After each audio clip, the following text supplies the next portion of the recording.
Hello, hello, hello! Good evening, good morning, magandang buhay po sa ating lahat mga kaibigan.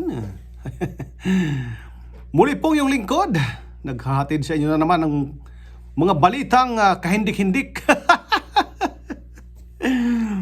Gaya po ng dati mga kaibigan, mga kababayan, ha? Kumusta na kayo mga kababayan ko? Ito na naman po, ha? Siyempre, tuloy pa rin ang ang ating kagalang-galang na Senate President mga kababayan ay hindi magpapatalo talaga sa Supreme Court, ha? Dahil sila raw po ay makapangyarihan din. Ay alam naman namin yan na makapangyarihan talaga kayo. Dahil nagawa nyo ngang itago, ha? Nagawa nyo ngang pigilin ang pag-iimbestiga sa mga kabulastugan, sa flood control, sa mga tunay na mga problema, ha? Nagawa nyong linlangin ang mga tao, nagawa nyong lihis-ilihis ang mga tunay na mga kaganapan, tunay na dapat aksyonan ng mga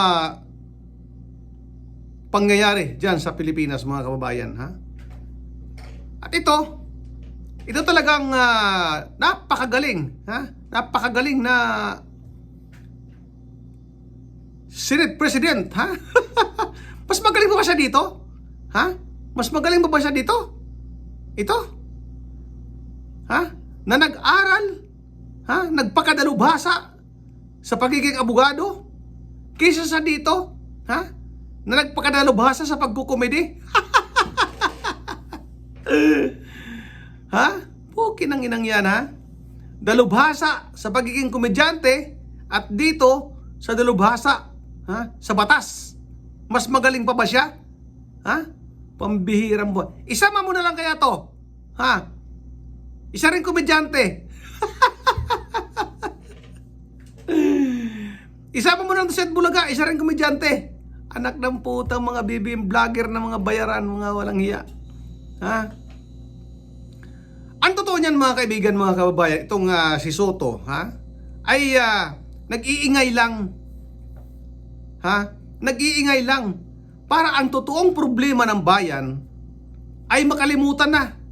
Malihis na ang investigasyon. Mantakin mo mga kaibigan, mga kababayan.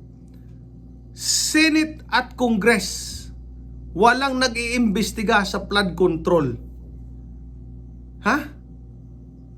Sa Congress, maintindihan ko pa na wala mag-iimbestiga. Dahil sila ang iimbestigahan eh. Sila ang mga magnanakaw eh. Ha?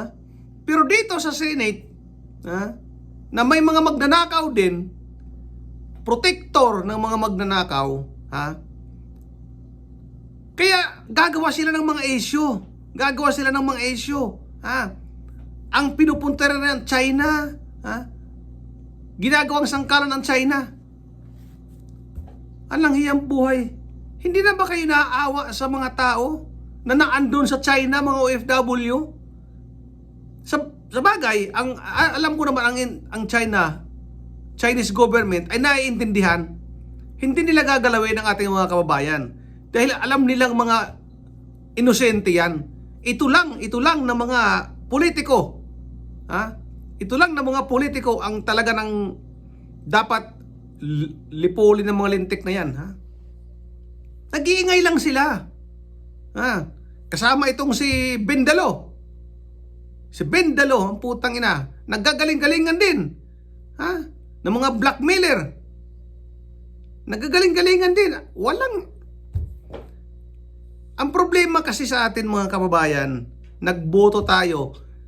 Iniloklok natin itong mga walang utak na mga tao na ang alam lang ay magnakaw, protektahan ang mga magnanakaw. Yan ang problema sa atin mga kababayan. Ha? Kasi hindi tayo ang atin lang ay kunting halaga. Makatanggap tayo tuwing eleksyon, iboboto nyo na. Ha? Sana matauhan na tayo, mga kababayan. Sana matauhan na tayo. Iboto natin ang tunay na nagsiservisyo. Ha? Hindi yung mga dati ng mga politiko na mga sanay na sa korupsyon. Ha? Nililigaw-ligaw lang nila ang investigasyon. Itong putang ng Lacson, wala na. Bumalik ang investigasyon, isang beses lang, wala na. Dapat inaaraw, twice a week, three times a week, okay na sana. Wala. Anong ginagawa? Puta. Ang sakit ng, talagang nakakaano dito mga kababayan, kung bakit andyan ang mga testigo, ang mga engineer, nagsabi, sila na mismo nagsasabi, mali-malita, kahon-kahon na mga pera na ninanakaw nila. Sila na mismo nagde-deliver sa mga opisina ng congressman. Kay Romualdez, kay Marcos. Anong nangyari sa atin? Imbes na mag-imbestiga sila, wala. Pinoprotektahan pa nila. Itong putang ng Lacson, wala pang ang investigasyon na nangyayari. Nagsasabi na walang nagtuturo kay Romualdez na ebidensya na magtuturo kay Romualdez, wala raw. Ang putang ina ka, paano magkakaroon kung ayaw mo maggawa ng investigasyon? Kung hindi mo kaya, ibigay mo kay Marcoleta. Andyan si Marcoleta na pwedeng mag-imbestiga. Tunay na investigasyon. Pero kayo, ang ginagawa nyo, pagtatakip. Putang ina, hindi ba kayo nakikita nyo naman ang maliit ang pera? Nakakamada sa lamesa. Bilyon-bilyon na pera. Hindi pa ba kayo naniniwala doon na may nakawan na nangyayari, mga putang ina kayo?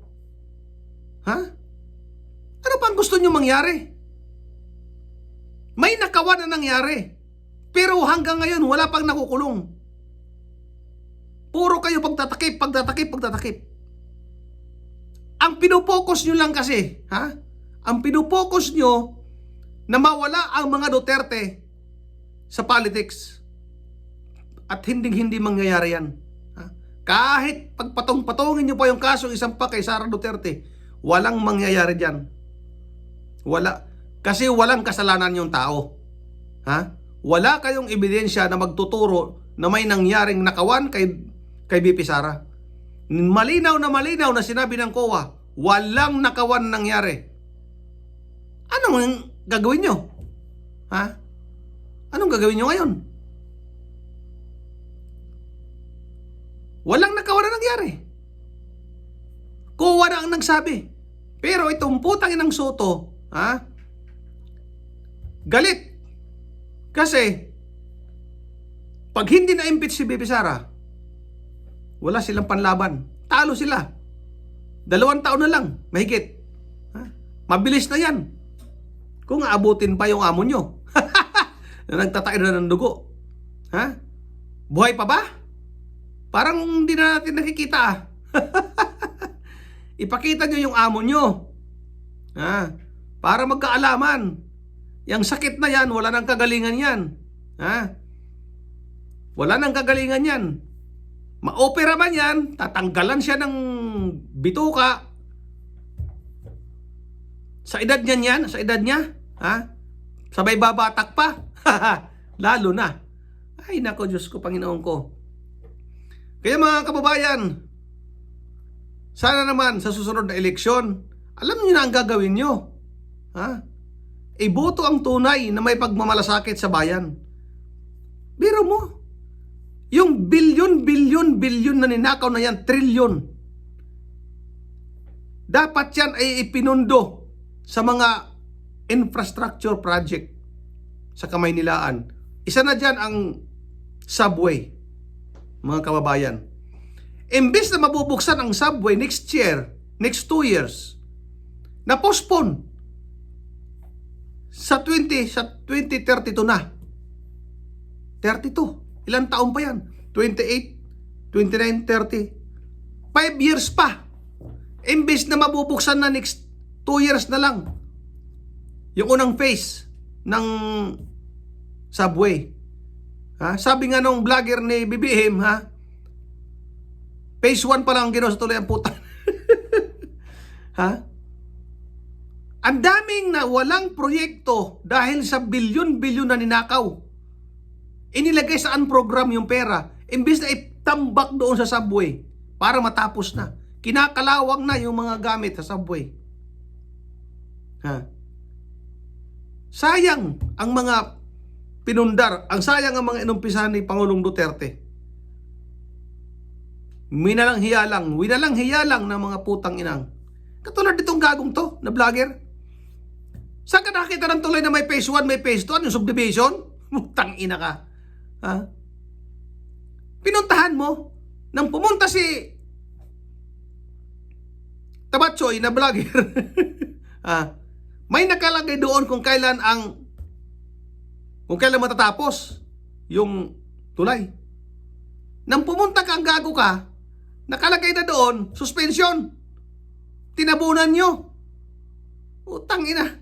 Hindi ka, anong katangahan yan? Mga bobo. Eh siyempre, kailangan nila mag-report kasi mga bayad.